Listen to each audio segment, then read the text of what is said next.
Quand on a eu ce diagnostic, on a fait face à deux sentiments contradictoires. Le premier, c'est qu'on était content d'avoir fait le diagnostic. Et le deuxième, c'est qu'on était très inquiet parce que ce diagnostic vient avec une maladie qui est extrêmement difficile à traiter. Donc on était dans une situation, je rappelle, dramatique, un enfant qui allait très très mal. On avait mis des immunosuppresseurs de plus en plus intenses et de plus en plus forts, et rien ne marchait, pour ainsi dire. Et on était dans une impasse thérapeutique, on ne savait absolument plus quoi faire. Dans la maladie d'Alessio, c'est comme si le corps d'Alessio considérait en permanence qu'il a une infection grave, qu'il fallait en réaction à cette infection grave qui génère de l'inflammation. C'est absolument incroyable.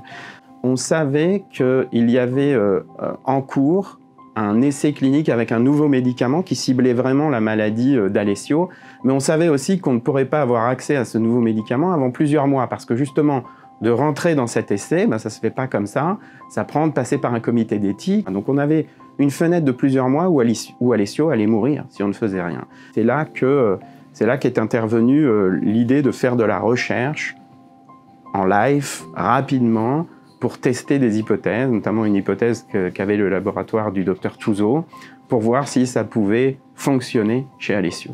On travaillait déjà un peu sur les maladies auto-inflammatoires dans le laboratoire et on avait montré dans certains autres types de maladies qu'on pouvait avoir un gain à traiter les cellules des patients et donc potentiellement les patients avec un médicament qui est la rapamycine, parce que ça permettait de diminuer la réponse inflammatoire des patients. On a testé cette hypothèse au laboratoire in vitro, donc en récupérant des cellules sur une prise de sang, des cellules Alessio, qu'on a différenciées en cellules inflammatoires, et en testant justement l'efficacité du médicament sur ces cellules. Et on a vu que ça marchait également sur les cellules d'Alessio, donc on s'est dit on peut passer à un essai de traitement chez lui avec ce médicament. Un des éléments fondamentaux du traitement d'Alessio, c'est la collaboration entre les équipes médicales. Ça ne prend pas un médecin, ça prend un village.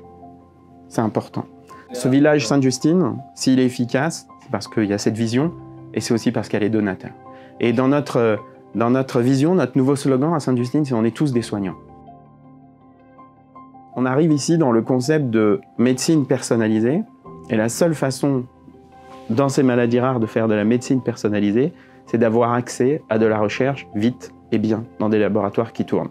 Et ça prend beaucoup d'argent, parce qu'on n'a pas attendu la maladie d'Alessio pour avoir des laboratoires qui tournent et qui font de la recherche sur les maladies rares. Que ce soit pour nous, pour les patients, pour l'institution tout entière, des fonds de recherche qui viennent de la philanthropie, ça change tout. Ce type de financement permet de développer une étude qui est limitée, mais qui est nécessaire et qui est impressionnante pour la prise en charge du patient, parce qu'on peut arriver à prouver l'efficacité d'une thérapeutique assez rapidement. Donc notre rêve, c'est de diagnostiquer et c'est de traiter pour chaque malade un traitement personnalisé sur son gène, sa mutation. Et non pas de traiter les maladies inflammatoires, de traiter la maladie inflammatoire du malade qui a une maladie dans le gène X avec une mutation Y dans le gène X. C'est ça notre rêve. Et on peut paraître complètement flyé, genre Star Wars, quand on vous dit ces trucs-là, mais on n'est pas si loin en fait. On n'est pas si loin. C'est la philanthropie qui va nous amener là, c'est personne d'autre.